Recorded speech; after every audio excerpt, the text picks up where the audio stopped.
Hi everyone. शायद आप सभी ने अब तक देखा होगा कि पिछले 2-3 दिनों से ये एक लेटर वायरल हो रहा है जिसके हिसाब से जो यूपी पीसीएस का एग्ज़ाम आपका 27 अक्टूबर को है वो 2 पार्ट में हो सकता है, 2 शिफ्ट में हो सकता है। एक शिफ्ट 26 तारीख को होगा, दूसरा 27 तारीख को। और इसी न्यूज़ को आज 3-4 न्यूज़पेपर ने भी कवर किया है। इस बात को लेके कि जो एग्ज़ाम आपका एक दिन होने वाला था अब वो 2 दिन होगा, आप में से काफ़ी लोग बहुत ज़्यादा पैनिक हो गए हो।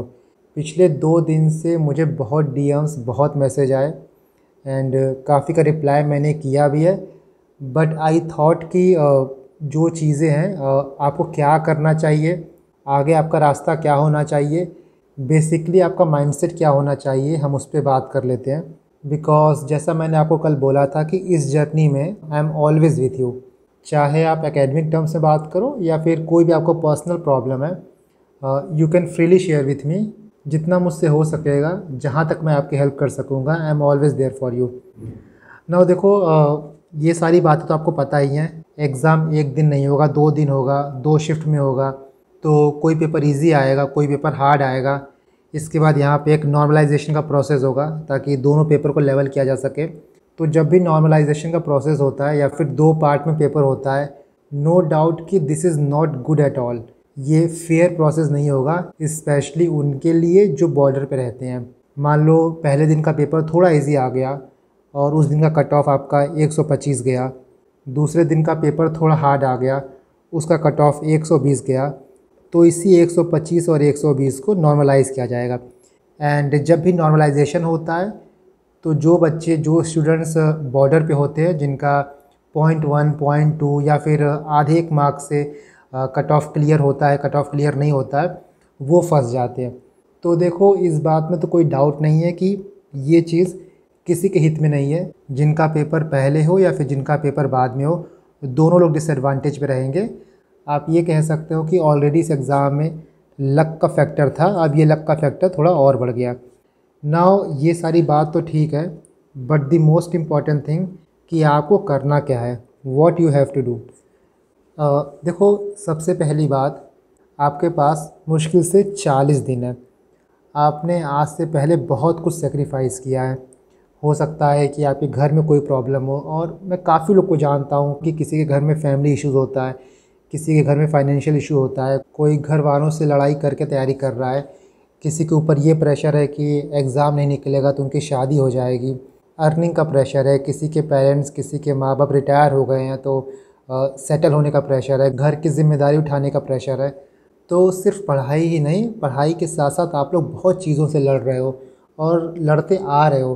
डैट इज़ वाई जो चीज़ आपके हाथ में नहीं है, जो आप कंट्रोल नहीं कर सकते हो, उस चीज़ को लेके, उस बात को लेके बिल्कुल पैनिक नहीं होना है, बिल्कुल नेगेटिव माइंडसेट में नहीं जाना है। क्योंकि देखो, जो ये एग्ज़ाम है, जितना ये एग्ज़ाम आपकी हार्डवर्क पे डिपेंड करता है, उतना ही एग्ज़ाम ये आपके माइंडसेट पे डिपेंड करता है। इन 40 दिनों में आपका माइंडसेट कैसा रहेगा, आप एग्ज़ाम को कैसे अप्रोच कर रहे हो, ये बहुत मैटर करेगा कि आप 27 तारीख को या फिर 26 तारीख को क्या करके आते हो। अगर एग्ज़ाम को 2 पार्ट में किया जाता है तो ये ऑब्वियस सी बात है कि खेल का रूल जो है वो खेल के बीच में ही बदला जा रहा है। यूपी सरकार की जो परीक्षा नीति है उसमें एग्जेम्पशन दिया गया है कि पीसीएस एग्ज़ाम को एक पाली में कराया जा सकता है। बट ये इस पे डिपेंड करता है कि नंबर ऑफ़ सेंटर्स जो हैं वो आयोग को मिल पा रहे हैं कि नहीं मिल पा रहे हैं। आप ये मान के चल सकते हो कि पेपर 2 पार्ट में होने की पूरी संभावना है। और जब ये चीज़ आपके हाथ में नहीं है, जब आप इस चीज़ को कंट्रोल नहीं कर सकते हो, तो इस चीज़ से खुद की प्रिपरेशन को अफेक्ट मत होने देना। आई वुड से कि जो धार आप पढ़ाई में लगा रहे हो, जिस इंटेंसिटी से, जिस डेडिकेशन से आप पढ़ाई कर रहे हो, आप मेक श्योर करो कि कट ऑफ से आपका 5 मार्क्स, 6 मार्क्स आगे ही आए, ताकि जब तक रिज़ल्ट नहीं आता है, वो जो 1 महीना रहता है ना, आप उस 1 महीने को भी यूटिलाइज़ कर पाओ। क्योंकि देखो, बहुत लोग ऐसे होंगे जो ये सोचे होंगे कि मैं प्री के बाद मेंस की तैयारी करूँगा, या इवन उनके मेंस की प्रिपरेशन बहुत ज़्यादा स्ट्रॉन्ग नहीं होगी। तो जो प्री के बाद आपका टाइम रिज़ल्ट के वेट में जाता है, रिज़ल्ट के वेट में, रिज़ल्ट के डिलेमा में आप टाइम को यूटिलाइज़ नहीं कर पाते हो। आप उसको यूटिलाइज़ कर पाओगे, और यूटिलाइज़ कब कर पाओगे, जब आप ये चीज़ मेक श्योर करोगे कि कट ऑफ अगर 125 जा रहा है तो मेरा 130 मार्क्स आ रहा है। इस वक्त अपने एनर्जी को, अपने डेडिकेशन को, अपने फोकस को, अपने डिसिप्लिन को किसी और डायरेक्शन में डाइवर्ट नहीं होने देना है।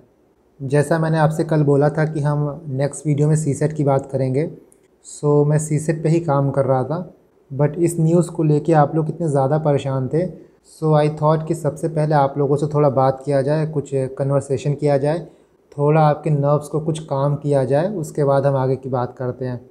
एक बहुत मशहूर कहावत है ना कि समय की भी अपनी योजनाएं होती हैं, हर वक्त इंसान की गलती नहीं होती है। तो आप यही समझ सकते हो, यही देख सकते हो कि यहाँ पे आप लोगों की कोई गलती नहीं है और जो चीज़ आपके हाथ में है आप सिर्फ उतना ही कर सकते हो। बट प्रॉमिस मी कि आप अपना 200% दोगे और इन 40 दिनों में अपने फोकस को इधर से उधर नहीं होने दोगे। हमने कल की वीडियो में पूरा प्लान शेयर किया था, उस प्लान को फॉलो करो। अगर आपको थोड़ा प्लान में ट्विक करना है, थोड़ा अपने हिसाब से बदलाव करना है, तो वो बदलाव करो। जो आपको सूट करता है, जिस चीज़ को देख के लगता है कि आपकी क्वालिटी यहाँ से एनहेंस हो सकती है, आप अपने परफॉर्मेंस को और अच्छा कर सकते हो, वो हर चीज़ करो। बट टेंशन नहीं लेना है, आप रगड़ के पढ़ाई करो। 40 दिन में आपका प्रीलिम्स क्लियर हो जाएगा। जब मैंने यूपीपीसीएस क्लियर किया था उस टाइम पे मुझे यूपीएससी और यूपीपीसीएस के बीच में मुश्किल से 15-16 दिन का सिर्फ वक्त मिला था।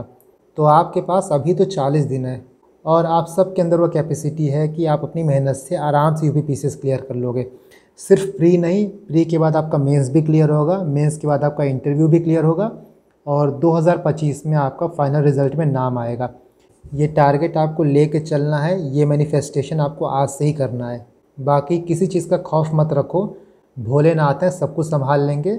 बस जो आपके हाथ में है, जो आप कंट्रोल कर सकते हो, आप उसी को कंट्रोल करो। नाउ देखो, नेक्स्ट वीडियो में हम सीसेट की बात करेंगे क्योंकि ये काफ़ी इंपॉर्टेंट टॉपिक है।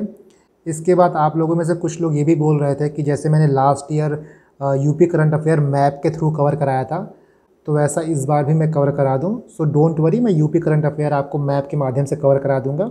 एंड एक बार मैं ये सोच रहा हूँ कि आय दृष्टि आ जाए तो वहाँ से भी हम देख लेंगे कि यूपी करंट अफेयर में क्या क्या चीज़ें और ऐड करनी है। उन सबको ऐड करके मैं आपको होलिस्टिकली मैप के माध्यम से यूपी करंट अफेयर करा दूँगा। तो उसका आप टेंशन मत लो, मुश्किल से 1-1.5 घंटे की वीडियो बनेगी और वो वीडियो आपके यूपी करंट अफेयर के लिए मोर देन इनफ रहेगा। बाकी करंट अफेयर की जो स्ट्रेटजी है, आपको कैसे प्लान करना है, क्या पढ़ना है, इसकी बात हमने ऑलरेडी की है। जो आप करंट अफेयर में अब तक करते आए हो उसको रिवाइज कर लेना। इसके बाद जो आय दृष्टि आएगी उसको मैं आपको बता दूंगा कैसे पढ़ना है, क्या पढ़ना है। पूरा बुक मैं आपके लिए इजी कर दूंगा, आप आराम से उसको 10-15 दिन में कवर कर लोगे, मल्टीपल टाइम्स कवर कर लोगे। ठीक है, तो अभी सिर्फ अपने गोल पे आप फोकस रखो। जो भी सिचुएशन आएगी, जो भी चेंजेस होंगे, वो सबके लिए होंगे एंड आई एम 100% श्योर कि इस बार आप अपना बेस्ट दे के आओगे। ऑल दी वेरी बेस्ट, कल मिलते हैं।